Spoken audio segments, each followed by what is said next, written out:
कहानी की शुरुआत एक आलीशान लग्जरी क्रूज शिप से होती है, जहां चारों तरफ समंदर, शानदार पार्टी, संगीत और जश्न का माहौल है। लेकिन इसी जश्न के बीच एक ऐसी रहस्यमयी घटना होती है जो पूरे जहाज को हिलाकर रख देती है। रात के अंधेरे में हमारी कहानी की मेन कैरेक्टर एना अचानक अपने केबिन के बाहर एक तेज आवाज सुनती है। बाहर आकर वह अपनी आंखों से किसी को समुद्र में गिरते हुए देखती है। बिना एक पल गंवाए वह पूरे क्रू को अलर्ट कर देती है और बताती है कि बगल वाले केबिन नंबर 10 में रहने वाली महिला समुद्र में गिर गई है। लेकिन जब जहाज के कर्मचारी जांच करते हैं तो सच सुनकर सबके होश उड़ जाते हैं। उन्हें पता चलता है कि केबिन नंबर 10 तो शुरू से ही खाली था, वहां कोई ठहरा ही नहीं था।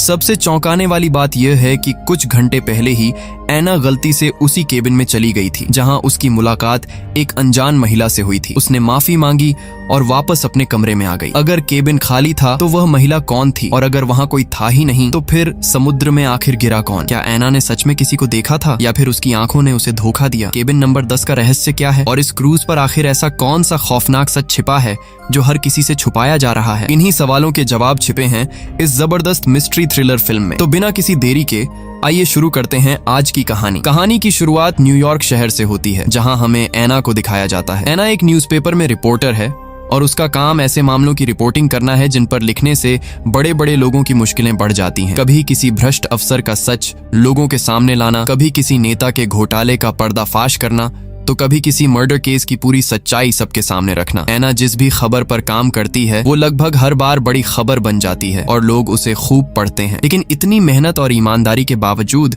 किस्मत उसका साथ नहीं देती। एना भी बाकी लोगों की तरह अपने करियर में आगे बढ़ना चाहती है, लेकिन दिक्कत ये है कि उसकी रिपोर्ट्स की वजह से अक्सर बड़े बड़े बिजनेसमैन और पैसे वाले लोगों का नुकसान हो जाता है। इसी वजह से उसके ऑफिस के बड़े लोग भी उसे ज्यादा पसंद नहीं करते। एक दिन उसे शहर के एक बहुत बड़े बिजनेसमैन पियर्स की तरफ से एक खास इनविटेशन मिलता है, लेकिन इस बार उसे किसी घोटाले या स्कैंडल की रिपोर्टिंग नहीं करनी है, बल्कि पियर्स चाहता है कि एना उसके बारे में एक अच्छी और पॉजिटिव रिपोर्ट लिखे। दरअसल पियर्स ने एक बड़ा कैंसर फंड शुरू किया है। इसी फंड की लॉन्चिंग के लिए उसने एक लग्जरी क्रूज पर शानदार पार्टी रखी है, जहां उसकी कंपनी के सभी बड़े शेयर होल्डर और खास मेहमान बुलाए गए हैं। क्योंकि इस फंड में आम लोग भी पैसा लगा सकते हैं, इसलिए पियर्स चाहता है कि मीडिया में इसकी अच्छी चर्चा हो। इसी वजह से उसने एना को भी बुलाया है ताकि वो इस पूरे कार्यक्रम पर एक अच्छी रिपोर्ट लिख सके।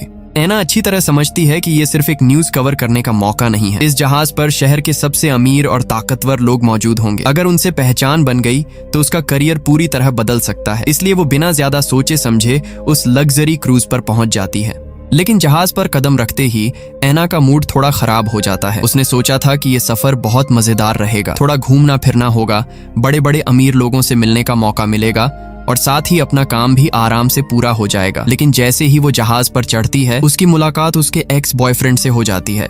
उसका एक्स पहले उसी की तरह एक रिपोर्टर था, लेकिन वो अपने काम में कभी ज्यादा नाम नहीं कमा पाया। आखिरकार उसकी नौकरी चली गई और अब उसने अपना प्रोफेशन बदल लिया है। अब वो इसी कंपनी के लिए फोटोग्राफर का काम करता है। दोनों एक दूसरे से बस हल्की फुल्की बात करते हैं और फिर अपने अपने काम में लग जाते हैं। इसके बाद एना अपना काम शुरू कर देती है। उसे पहली बार इतने बड़े बड़े बिजनेसमैन और हाई सोसाइटी के लोगों से आमने सामने मिलने का मौका मिला था। वो हर किसी से बात कर रही थी, उनका इंटरव्यू ले रही थी और धीरे धीरे सबसे पहचान भी बना रही थी। अंदर ही अंदर वो काफी खुश थी, क्योंकि उसे लग रहा था कि अगर इन लोगों से अच्छे रिश्ते बन गए तो उसके करियर के लिए ये बहुत बड़ा मौका साबित हो सकता है। ये देखकर उसका एक्स भी थोड़ा हैरान हो जाता है। उसे यकीन ही नहीं होता कि वही एना जो हमेशा बड़े लोगों के खिलाफ खबरें लिखती थी, आज उन्हीं लोगों के साथ इतनी आसानी से घुल मिल रही है। लेकिन एना के मन में सिर्फ एक ही बात थी, अगर जिंदगी में आगे बढ़ना है तो कभी कभी हालात के हिसाब से खुद को बदलना भी पड़ता है। कुछ देर बाद पियर्स अपने सभी मेहमानों, शेयर होल्डर्स और खास दोस्तों के लिए एक शानदार डिनर पार्टी रखता है। जाहिर सी बात है एना को भी उस पार्टी में बुलाया जाता है। इस खास मौके के लिए एना भी अच्छे से तैयार होती है। वो खूबसूरत ड्रेस पहनकर पार्टी की तरफ जा रही होती है, लेकिन तभी रास्ते में फिर से उसका एक्स सामने आ जाता है। एना ने पहले कभी उसके सामने इस तरह तैयार होकर खुद को नहीं दिखाया था, इसलिए उसे थोड़ी शर्म महसूस होती है। वो उससे बचने के लिए जल्दी से पास में पड़े एक कमरे के अंदर चली जाती है, लेकिन उसे बिल्कुल भी अंदाजा नहीं था कि उसने गलत कमरा खोल दिया है। कमरे के अंदर जाते ही वो हैरान रह जाती है। वहाँ एक सुनहरे बालों वाली लड़की बैठी होती है। सबसे अजीब बात ये थी कि वो बिल्कुल आराम से कमरे में थी और पार्टी में जाने की कोई तैयारी भी नहीं कर रही थी। एना को ये बात थोड़ी अजीब लगी। उसने मन ही मन सोचा कि इतनी बड़ी पार्टी चल रही है, फिर ये लड़की यहाँ अकेली क्या कर रही है। लेकिन ऐना को तुरंत एहसास हो जाता है कि वो गलती से किसी और के कमरे में आ गई है। इसलिए वो बिना ज्यादा कुछ पूछे उस लड़की से माफी मांगती है और तुरंत वहां से बाहर निकल जाती है। उस समय उसे बिल्कुल भी अंदाजा नहीं था कि यही छोटी सी मुलाकात आगे चलकर उसकी जिंदगी पूरी तरह बदलने वाली है। इसके बाद डिनर पार्टी शुरू होती है। सब कुछ बहुत अच्छे से चलता है और वहां कोई परेशानी नहीं होती। पार्टी खत्म होने के बाद ऐना सोचती है कि अब उसे अपने असली काम की शुरुआत करनी चाहिए। वो सबसे पहले पियर्स की पत्नी मैरी का इंटरव्यू लेने जाती है। आखिर पूरा कैंसर फंड उसी की वजह से शुरू किया गया था, इसलिए उसकी बात जानना सबसे ज्यादा जरूरी था। इंटरव्यू के दौरान मैरी काफी उदास दिखाई देती है। ये बात समझना मुश्किल नहीं था क्योंकि उसे कैंसर है और वो खुद भी जानती है कि शायद उसके पास ज्यादा समय नहीं बचा है। लेकिन बातचीत के दौरान वो एक ऐसी बात कहती है जो ऐना के दिमाग में हमेशा के लिए बैठ जाती है। मैरी कहती है कि लोग सोचते हैं कि ये कैंसर फंड लोगों की मदद करने के लिए बनाया गया है। बाहर से देखने पर यह काम बहुत नेक लगता है, लेकिन सच तो ये है कि ये फंड सिर्फ उन पैसों को लोगों को वापस लौटाने का तरीका है जो इतने सालों में गलत तरीके से कमाए गए थे। यानी ये कोई दान नहीं है, बल्कि लोगों का अपना पैसा उन्हें वापस दिया जा रहा है। मैरी की ये बात सुनकर ऐना समझ जाती है कि बड़े बड़े बिजनेसमैन और कंपनी के मालिक बाहर से चाहे जितने अच्छे दिखें, लेकिन उनके पीछे कितने गंदे राज छिपे हो सकते हैं। साफ था कि वो इशारा पियर्स और उसके साथियों की तरफ ही कर रही थी। इंटरव्यू खत्म होने के बाद ऐना अपने कमरे में वापस आ जाती है। धीरे धीरे रात हो चुकी थी। पूरे दिन के काम के बाद वो सोने चली जाती है, लेकिन उसे बिल्कुल भी अंदाजा नहीं था कि उसी रात उसकी जिंदगी का सबसे डरावना हादसा होने वाला है। रात के बीच में अचानक ऐना की नींद खुल जाती है। उसे ऐसा लगता है कि बगल वाले कमरे से किसी के जोर जोर से झगड़ने की आवाज आ रही है। पहले तो वो ध्यान से सुनती रहती है, लेकिन तभी उसे एक और अजीब आवाज सुनाई देती है। ऐसा लगता है जैसे कोई बहुत भारी चीज समुद्र में गिर गई हो।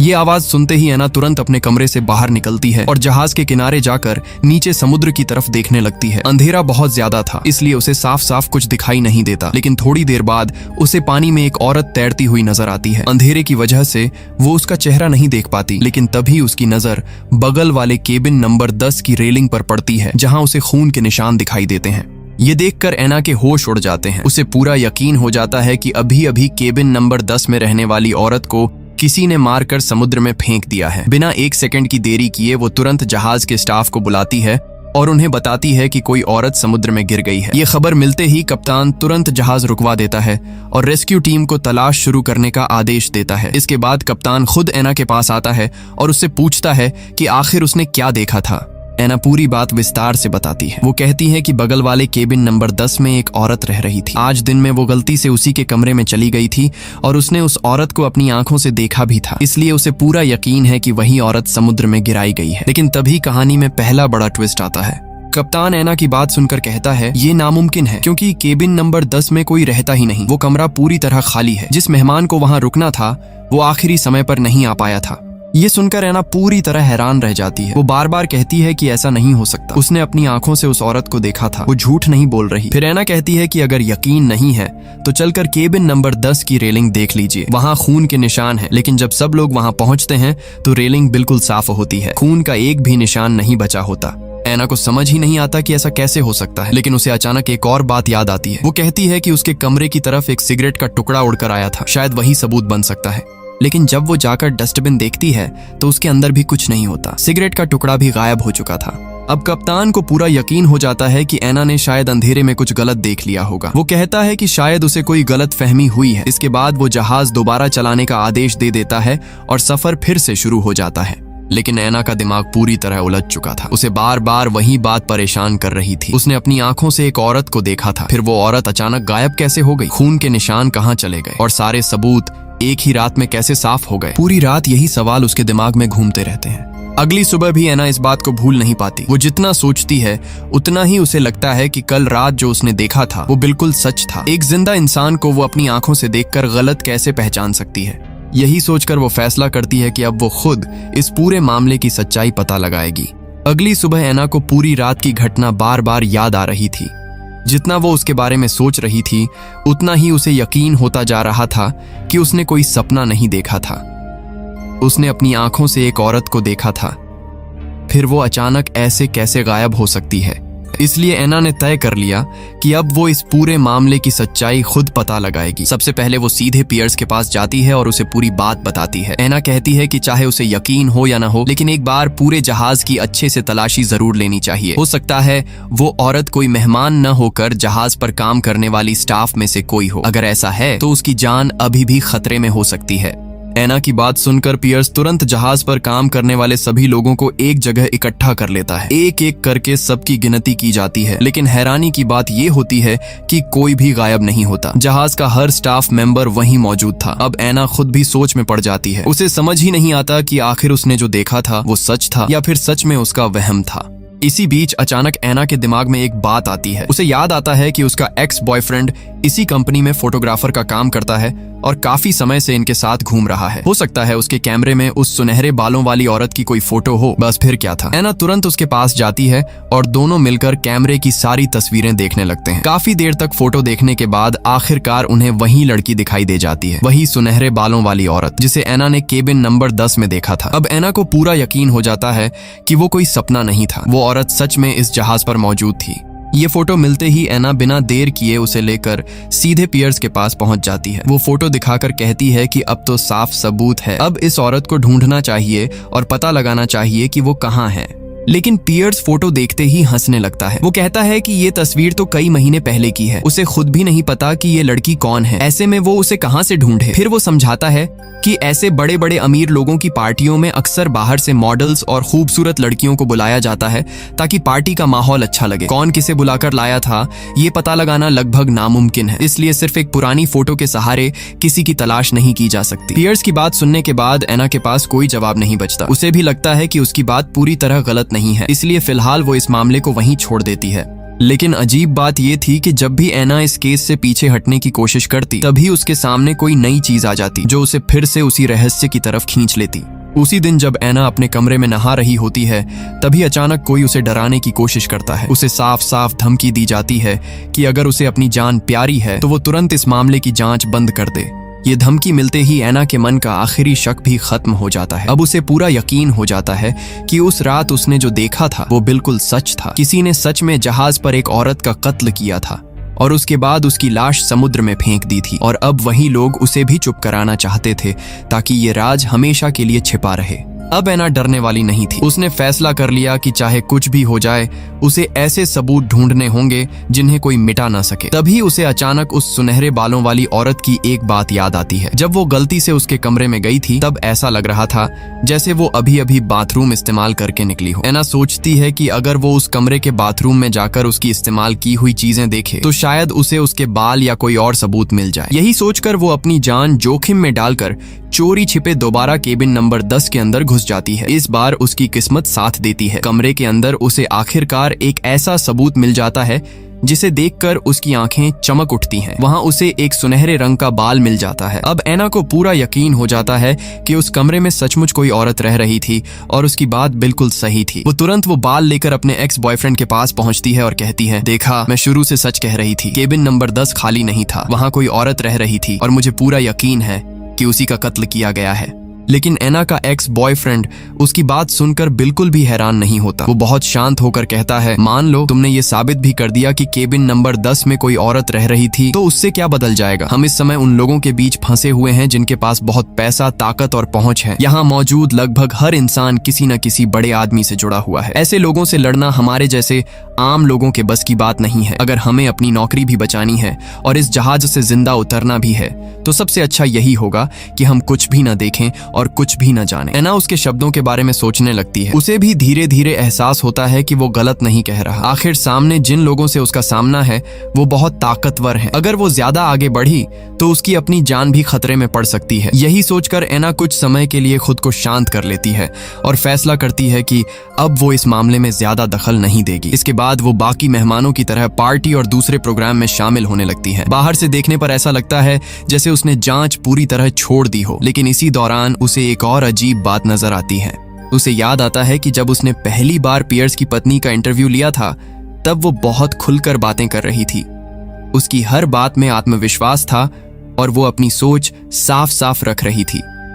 लेकिन अब वही औरत बिल्कुल बदल चुकी थी। पार्टी में वो लगभग किसी से बात नहीं कर रही थी। वो बहुत चुप चुप रहती थी और कुछ देर बैठने के बाद ये कहकर वहां से चली जाती थी कि उसकी तबीयत ठीक नहीं है और उसे आराम करना है। ऐना को यह बदलाव बिल्कुल सामान्य नहीं लगा। उसके मन में बार बार सवाल उठने लगा कि आखिर एक ही इंसान का व्यवहार इतनी जल्दी इतना ज्यादा कैसे बदल सकता है। वो कई बार उससे अकेले में बात करने की कोशिश करती है, लेकिन उसे कभी सही मौका नहीं मिल पाता। इसी बीच एक और बड़ा हादसा हो जाता है और इस बार निशाना सीधे ऐना होती है। एक दिन जब वो अकेली होती है, तभी अचानक पीछे से कोई आता है और उसे जोर से धक्का देकर सीधे स्विमिंग पूल में गिरा देता है। ऐना कुछ समझ पाती उससे पहले ही वो आदमी पूल का ऊपर वाला ढक्कन भी बंद कर देता है। अब ऐना पूरी तरह पानी के अंदर फंस चुकी थी। वो बाहर निकलने की पूरी कोशिश करती है, लेकिन ऊपर का रास्ता बंद हो चुका था। साफ था कि जिसने भी ये किया था उसका इरादा सिर्फ डराने का नहीं बल्कि ऐना को मार डालने का था। खुशनसीबी से उस स्विमिंग पूल के नीचे की तरफ एक कांच की खिड़की थी जो जहाज के अंदर बने आराम करने वाले हिस्से से जुड़ी हुई थी। ऐना पूरी ताकत से उस कांच पर हाथ मारने लगती है। उसकी आवाज सुनकर बाहर मौजूद लोगों का ध्यान उसकी तरफ जाता है। सब लोग तुरंत भाग कर आते हैं और किसी तरह उसे पूल से बाहर निकाल लेते हैं। बाहर आने के बाद ऐना बुरी तरह घबरा चुकी थी। अब उसे पूरी तरह समझ आ गया था कि उसका एक्स सही कह रहा था। उसने जिस राज की जांच शुरू की थी उससे जहाज पर मौजूद किसी बहुत बड़े और ताकतवर इंसान को खतरा महसूस होने लगा था। अब वो लोग सिर्फ उसे डराना नहीं चाहते थे बल्कि उसे हमेशा के लिए रास्ते से हटाना चाहते थे। लेकिन सबसे दर्दनाक बात यह थी कि जहाज पर मौजूद कोई भी इंसान उसकी बात पर यकीन नहीं करता। सबको यही लगता है कि ऐना का पैर फिसल गया होगा और वो गलती से पूल में गिर गई। ऊपर से उस दिन बारिश भी हो रही थी, इसलिए लोगों का कहना था कि खराब मौसम की वजह से पूल पहले से ही बंद किया गया था। ऐसे में उसका ढक्कन बंद होना बिल्कुल सामान्य बात थी।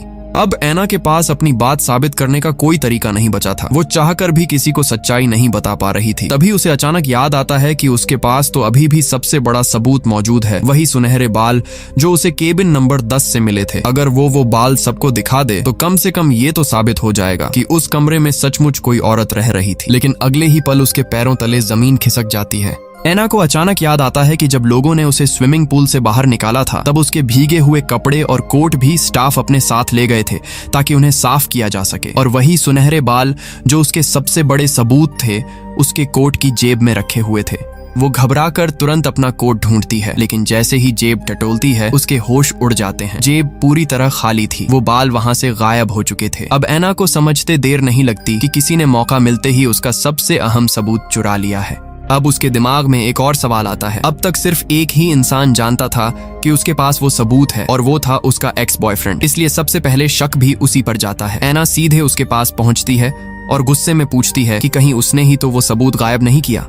लेकिन उसका एक्स तुरंत सफाई देता है। वो कहता है, मैंने तुम्हारा सबूत नहीं चुराया, लेकिन मुझसे एक बहुत बड़ी गलती जरूर हो गई। वो बताता है कि कुछ देर पहले वो पियर्स और बाकी अमीर मेहमानों के साथ बात कर रहा था। बातचीत के दौरान उससे गलती से ये बात निकल गई कि ऐना को केबिन नंबर 10 से एक अहम सबूत मिला है। उसे बिल्कुल अंदाजा नहीं था कि उसकी ये छोटी सी बात इतनी बड़ी मुसीबत बन जाएगी। ये सुनते ही ऐना का सिर पकड़ लेने का मन करता है। उसे समझ नहीं आता कि वो गुस्सा करे या रोए। उसे लगता है कि उसका एक्स सिर्फ एक्स बॉयफ्रेंड ही नहीं बल्कि सबसे बेकार साथी भी है। उसकी एक गलती की वजह से अब दुश्मनों को भी पता चल गया था कि ऐना के पास सबूत था। अब ऐना के पास करने के लिए कुछ बचा नहीं था। वो फैसला करती है कि अब वो किसी तरह चुपचाप इस जहाज पर रहेगी और जैसे ही जहाज किनारे लगेगा वो बिना किसी झंझट के वहां से निकल जाएगी। लेकिन उसी रात कहानी फिर से ऐसा मोड़ लेती है जिसकी उसने बिल्कुल उम्मीद नहीं की थी। रात के समय अचानक उसके कमरे के दरवाजे पर दस्तक होती है। ऐना एक पल के लिए डर जाती है। उसे लगता है कि शायद इस बार उसे सच में मारने लोग आए हैं। लेकिन जैसे ही वो दरवाजा खोलती है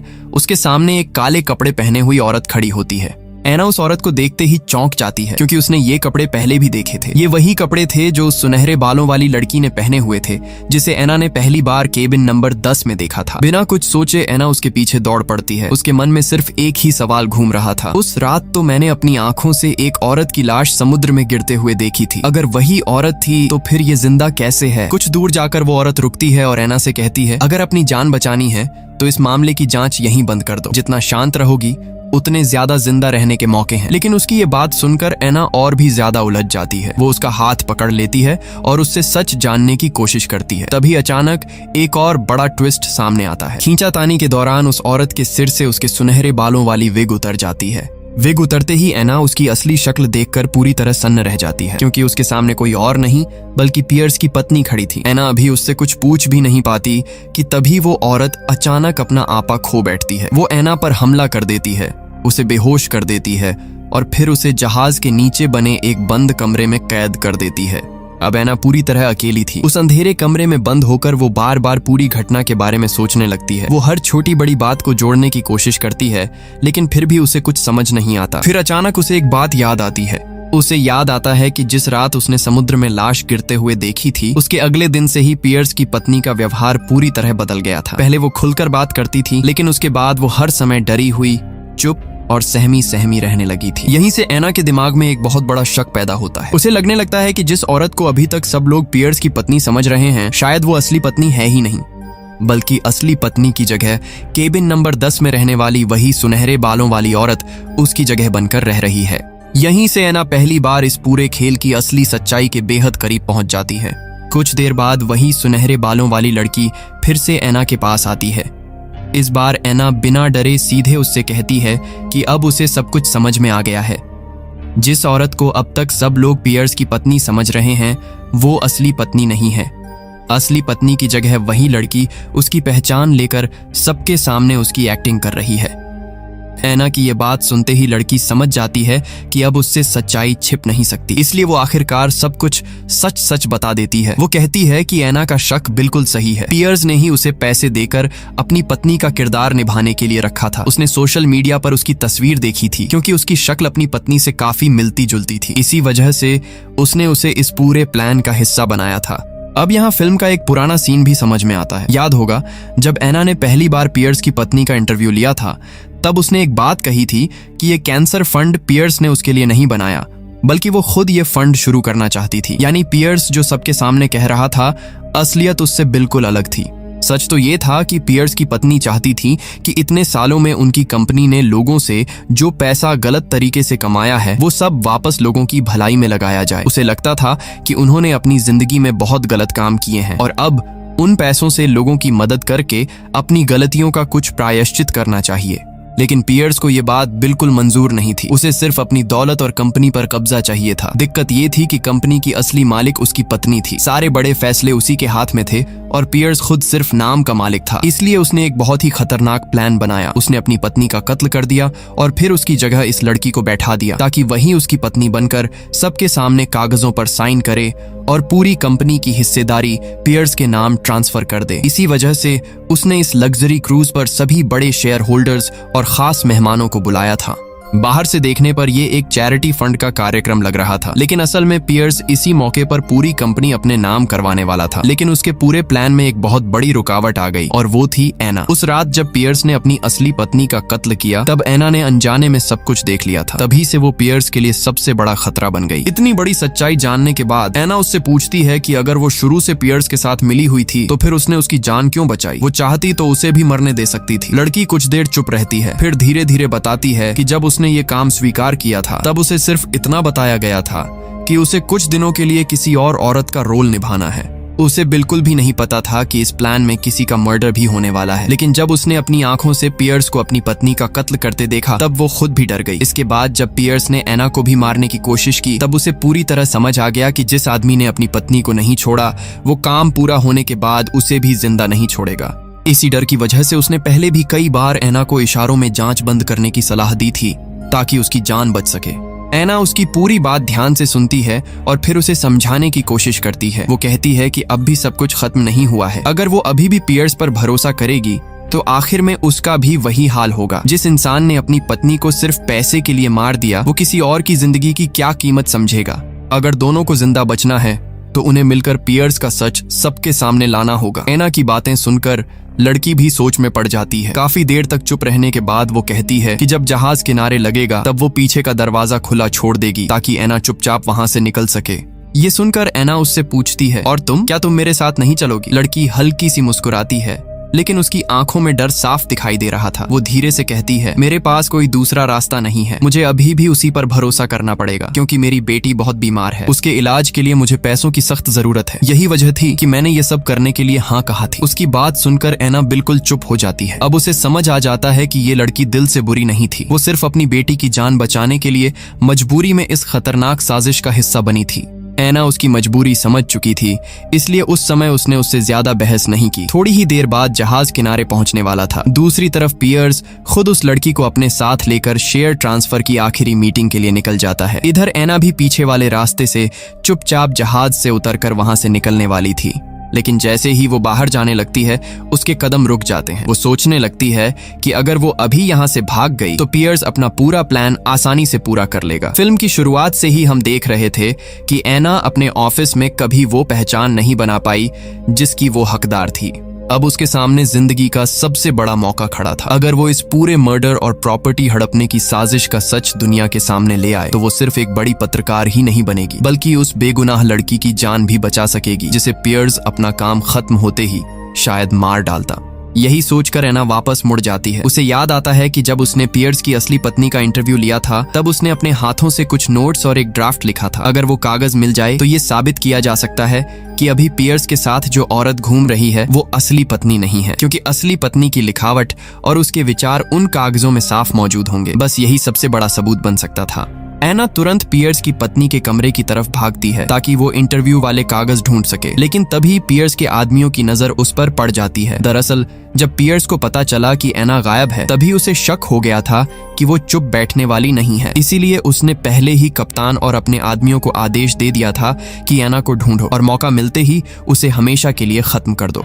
यहीं आकर ऐना को एक और बड़ी सच्चाई समझ में आती है। अब उसे एहसास होता है कि इस जहाज पर सिर्फ मेहमान ही असली थे, बाकी लगभग सभी लोग, चाहे वो स्टाफ हो, वेटर हो या फिर खुद कप्तान, सब पियर्स के साथ मिले हुए थे। तभी तो उस रात किसी ने भी उसकी बात पर भरोसा नहीं किया था और हर सबूत कुछ ही मिनटों में गायब कर दिया गया था। कुछ ही देर में पियर्स के आदमी ऐना को पकड़ लेते हैं। वो उसे मारने ही वाले होते हैं कि तभी अचानक उसका एक्स बॉयफ्रेंड वहां पहुंच जाता है। इस बार वो बिना डरे ऐना की मदद करने के लिए उन लोगों से भिड़ जाता है। पहली बार वो सच में ऐना के लिए खड़ा होता है, लेकिन अफसोस ये लड़ाई ज्यादा देर नहीं चल पाती। पियर्स के आदमी बहुत ज्यादा थे, वो सब मिलकर उस पर टूट पड़ते हैं। किसी तरह ऐना वहां से बच निकलती है, लेकिन उसका एक्स वहीं मारा जाता है। अपने एक्स की मौत देखकर ऐना पूरी तरह टूट जाती है। वो चाहती तो उसी वक्त वहां से भाग सकती थी, लेकिन अब ये लड़ाई सिर्फ एक खबर की नहीं रह गई थी। अब इसमें उसके एक्स की जान भी जा चुकी थी, इसलिए उसने फैसला कर लिया कि चाहे कुछ भी हो जाए वो पियर्स को बेनकाब करके ही रहेगी।